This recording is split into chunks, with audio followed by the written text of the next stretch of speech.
Olá, pessoal, o De Olho no Bolso de hoje está começando aqui na sua TV Câmara Caruaru, canal 22.2. E neste programa a gente vai debater o mercado voltado para o público LGBTQI+, em Caruaru, que é um mercado que está em crescimento, não só em Caruaru, mas no Brasil por inteiro. Quem está participando desse nosso bate-papo hoje é o Willenberg Carvalho, ele que é empresário do ramo aqui. Seja bem-vindo, William. Obrigado. O Willenberg, a gente sabe que, infelizmente, apesar de ser um mercado em crescimento, ele ainda é um mercado que sofre muito preconceito. Não só no Brasil inteiro, né? Não só em Caruaru, mas no país inteiro. Quais são os maiores desafios que você enfrentou para introduzir um estabelecimento que é voltado especificamente para o público LGBTQI+, aqui em Caruaru, né? Uma das dificuldades é justamente a marginalização que existe sobre a comunidade LGBTQIA+, né? Como, por exemplo, na época quando a gente estava em busca de espaços, para a gente conseguir espaços para colocar um espaço LGBT, né? As pessoas pensam geralmente que está tudo relacionado a algo que seja promíscuo, algo que seja fora do dito padrão, né, para a sociedade. Então, esse é um dos grandes problemas, foi um dos grandes problemas logo no início, de conseguir ter um espaço, né, que realmente desse para a gente fazer todas as ideias e projetos que a gente tinha para o POC-SPA. Willenberg, vocês enfrentaram muita resistência em recepção até do próprio público voltado para o público LGBT aqui em Caruaru. Quando vocês chegaram aqui na cidade, vocês foram muito bem recebidos, ou no começo ainda teve aquela resistência de dizer assim, é um estabelecimento voltado especificamente para esse público, né? Às vezes o próprio público tem preconceito em ir no seu próprio estabelecimento direcionado para ele? Sim, é muito curioso pensar dessa forma, né? Como dentro da própria sociedade, dentro da comunidade LGBT, a gente tem esses preconceitos que os próprios da comunidade criam em torno disso, né? Porque desde o início o POC-SPA ele vem com uma proposta, né? O estabelecimento da gente, ele vem com uma proposta de trazer visibilidade para artistas LGBTs, né? Para a gente estar fomentando realmente a cultura LGBT. Né? Porque o que a gente vem percebendo é que, ao longo do tempo, os espaços LGBTs eles têm sido padronizados e normatizados de acordo com o que vem acontecendo na grande massa. Né? Se está se escutando um estilo musical que não é dito LGBT, mas todo mundo ouve, aquele espaço acaba aderindo. Não que a gente exclua ou queira fazer a separação desses estilos, né? Mas, na verdade, a gente quer fazer com que o espaço ele tenha esse cunho político, ele tenha essa missão de levar artistas LGBTs, seja com artistas visuais, seja com música, seja com teatro, seja com diálogos, sabe? A gente precisa fortalecer essa cena, né, de artistas LGBTs. E aí a gente percebe que dentro da comunidade existe um preconceito dentro dos próprios artistas, né? Onde as pessoas querem escutar determinado artista, querem escutar determinada pessoa, onde a gente não vê uma representatividade e onde a gente não vê as pautas sendo levadas em consideração. Então, é das coisas que a gente sempre sofreu, né? Meio que não um preconceito, mas eu digo que um pouco de estranhamento da própria comunidade, de chegar naquele espaço e perceber que alguns estilos musicais não tocam lá.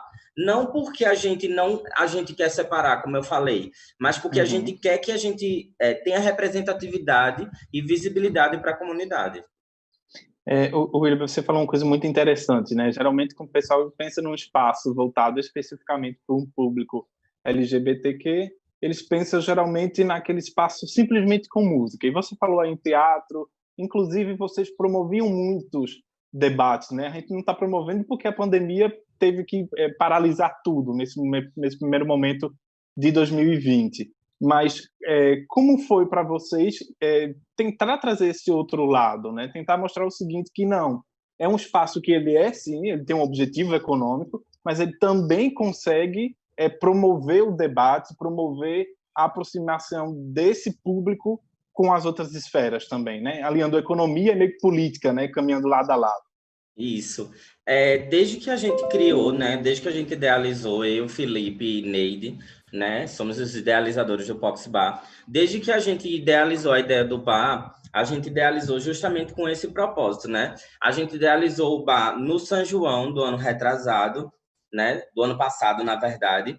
E a gente sentia essa necessidade de um espaço que não fosse só mais uma caixa escura, preta, onde a gente ia, se divertia, né, e ir embora para casa. Porque, na verdade, foi isso que a sociedade sempre colocou para a gente, né, que a gente deveria estar às escuras, que a gente deveria estar em espaços fechados, né, onde no próprio São João a gente já teve um grande burburinho, porque a gente mostrou quem a gente era, a gente trocou carícias, a gente teve afeto, né, porque a gente tem os mesmos direitos que qualquer outra pessoa, né, então, quando a gente criou o Pox Bar, a gente criou justamente nessa ideia, que fosse um espaço onde a gente pudesse fomentar diversas formas de cultura, de arte e de entretenimento, né? E aí a gente tem justamente essa ideia do bar ser uma galeria de arte, onde a gente tem artistas LGBTs expondo, né? Quantas galerias de artes ou quantos espaços de artes a gente tem, onde a gente tem massificamente artistas LGBTs expondo.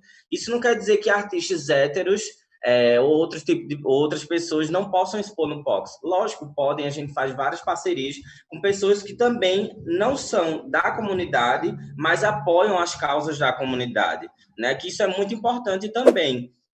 Então, essa foi a ideia. E aí a gente começa justamente com essa proposta de uma galeria de arte com dança, né, com debates, com apresentações de diversos artistas de diversas áreas, né? Então, a ideia foi justamente essa, né, da gente trazer algo que fosse diferente, né, que não fosse só mais um do que já existe, né, que a gente tivesse apenas um lugar onde as pessoas iriam lá, iriam beber, iriam, né, e ir embora para casa sem ter nada ali.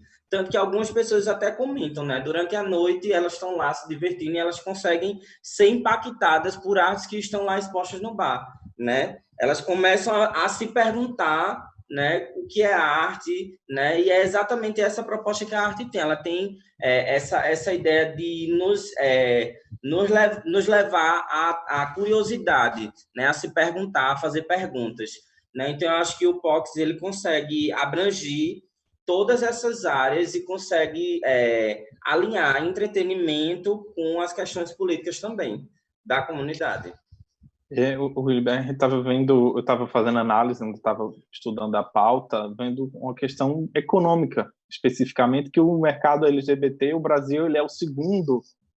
O dado é desatualizado, que o último dado que a gente conseguiu encontrar foi de 2018, isso já pode estar até um pouco mais diferente, mas o Brasil ele é o segundo maior mercado de consumo para esse público especificamente, né? Que é o público que tem gays, lésbicas, transgêneros. E aí, mas infelizmente o Brasil ele ainda não sabe lidar muito bem.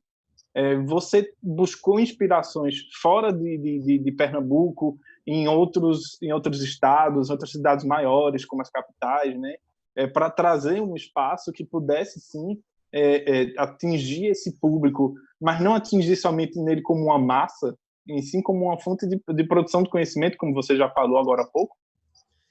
Então, na verdade, a gente não tem uma referência, eu não posso dizer a você que a gente se baseou em alguém, ou na verdade, a gente criou o POX, eu e meu namorado aí, Felipe, a gente sempre debatia muito sobre essa questão da necessidade de a gente ter um espaço desse aqui em Pernambuco, porque a gente vai para diversos lugares e a gente vê que se resume só ao entretenimento, sabe?